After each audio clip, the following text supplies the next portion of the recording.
getting hangry? Well, I hope not, because we got a delicious roast chicken coming out of the oven soon. And the best part is, you get to use the leftovers tomorrow to make a wonderful, flaky chicken pot pie that your family's gonna love. Watch my how-to video.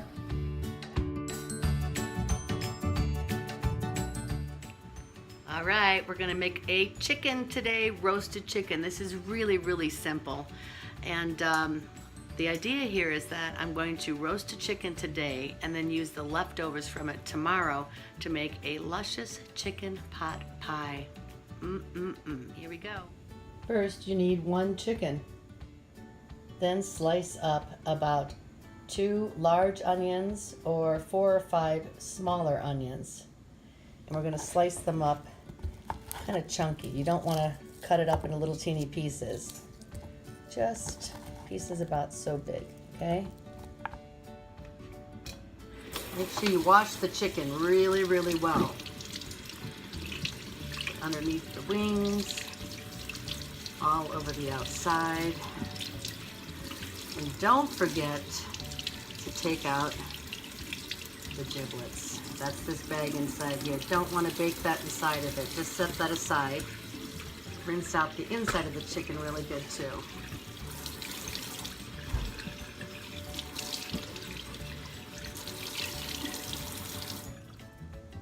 You can put those giblets right into your roasting pan. Next, you're going to add your onions. Kind of break them up into smaller little pieces. Oops. Put them all around your chicken. Then you can also put some right inside the cavity of the chicken.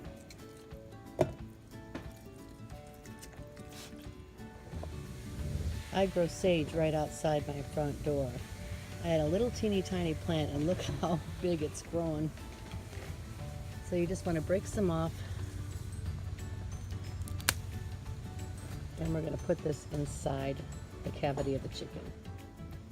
Wash the sage leaves off and then take them and put them inside the cavity of the chicken. That way when it's roasting, it'll permeate the chicken meat with the sage flavor. I also have a few sprigs of oregano from my garden, and I have some fresh parsley that I'm going to chop up, and that I'm going to sprinkle all over the outside of the chicken. Put the couple of sprigs of oregano inside, and then we can sprinkle some of the parsley all over the entire chicken, and it can go down into the pan as well. You can mince up some fresh garlic, or you can use some of the jarred that's already minced just to save some time. Take a good healthy spoonful of it. Put that inside the cavity as well. And that'll spread the flavor of that while it's roasting. Then I like to take some garlic salt and kind of salt the outside of the chicken. And we can pepper that really good all over. And it's almost ready to put in the oven. Okay, I've preheated my oven to 375 degrees. Then you're going to add some water. I'm going to use about 2 cups because I've got a pretty large roasting pan here. And you don't want it to simmer away while it's cooking and then be dry and burn the chicken. But you don't want to add too much water to it, because once the chicken starts to cook, a lot of the fat from the chicken is going to be added to the water to make a nice gravy in a broth. And one time I made a chicken in a smaller roasting pan and left the house while it was cooking, and it boiled over and ruined my stove. So don't make that mistake. Always use a big enough roasting pan and make sure that there's enough water in there. And you can keep checking it as it's cooking. If you need to add some water during the cooking process, then you can always do that as well. But we're going to start off with about 2 cups here in this bigger roasting pan. All right, time to cover it up and stick it in the oven. All right, we're going to close that up, let it cook for about 1.5 to 2 hours, And then we'll be checking on it during that time to see if it is cooked through. Also, don't forget that after you have been working with any raw chicken or meats, that you want to wipe down those surfaces really, really well with a good disinfectant, and wash any utensils that you've used to cut chicken before you go using them to cut anything else. Safety. After about an hour, you want to check on it and baste it. You can see that a lot of the chicken fat has now gone into the juice, and it's making a really nice broth that you're going to turn into a gravy.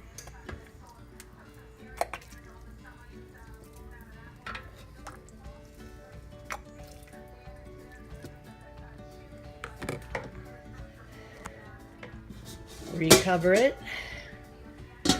put it back in the oven. It's got about half an hour to go. Next, you're going to make your rice. So we're going to turn on the burner to high, and you're going to put 2 cups of water, 1 cup of rice. So I've got a half cup there, and that's going to make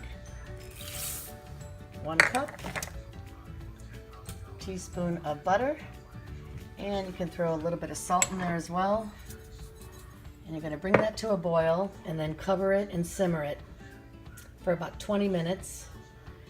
And then all that water will be absorbed into your white rice, and you'll have a nice fluffy rice to serve with your chicken. Next, we're going to make some corn muffins, and I've always loved this product. My mom has made Jiffy corn muffins since I was a little girl, and it's just really, really easy. Just the corn mix in the bowl,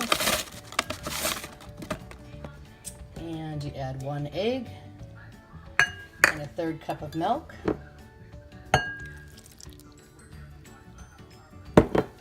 And then we're going to mix that together with a fork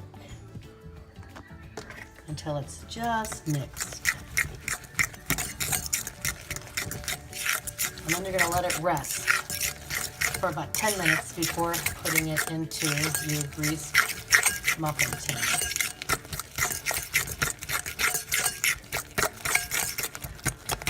Super easy. Now we're going to make some sour cream cucumbers. So I've taken a cucumber from the garden, and since it's just the 2 of us, I'm not going to use the whole cucumber. So we're just going to take the skin off of it, peel that, and then we'll cut them into quarters and put them in a bowl.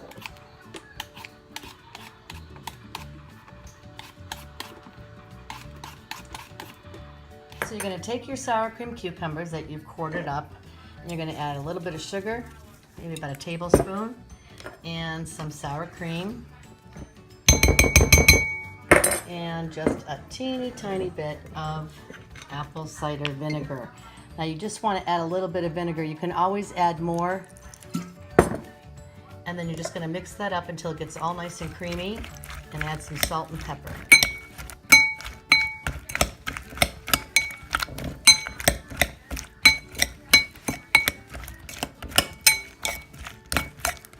Salt, a little pepper, and then you can taste it to see if you think it needs a little bit more sour cream or a little more sugar or a little more vinegar to taste.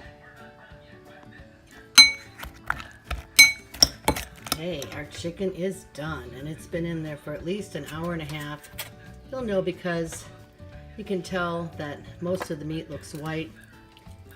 When you take this out, you can always slice some off and make sure that there's no pink, uncooked areas. And we'll baste it one last time, and then we're going to take this out of the pan and make our gravy. Okay, we're going to let that set on the stove. Our rice is done, nice and fluffy. Just turn that off, keep it covered, and then you're going to take your Jiffy corn mix that you've let set, and it's getting kind of nice and airy, and fill your muffin tins that I greased first with some Crisco shortening. And make sure you put enough in there because you don't want these to stick. Now again, since there's just the two of us, I'm gonna make 6 muffins. So I'm gonna fill these up about 3/4 of the way, and then we're gonna bake them in the oven.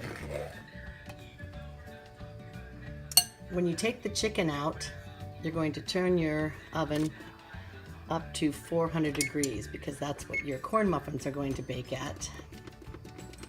So we'll get that going and then put them in the tins. Now you're going to take your filled muffin tin and set that in your 400 degree oven and bake those for 15 to 20 minutes until they're golden brown. So I took my chicken out and put it on a plate. You can lift it out carefully with a couple of, I used like a spatula, like that, so it doesn't fall apart on you. And then you're going to take your giblets out with a slotted spoon. You can set those onto a plate, and then we're going to make some gravy. This smells good. I think we got all the giblets. So now you've got your chicken broth and onions. Whoop, one more. That we're going to add a mixture of flour and water to make a nice smooth gravy. So now you've got your chicken broth in here, all the juices. You can add a little bit of water to it to make the amount of gravy that you want to get out of this. And I turned this up to high, so it's going to bring it to a boil.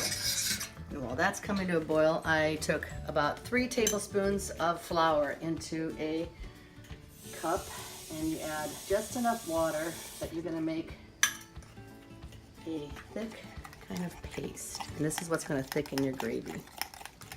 We're going to get it to about that consistency. You don't want it to be too thick, but you don't want it to be watery either. The whole idea of adding this is that it's going to thicken as it boils.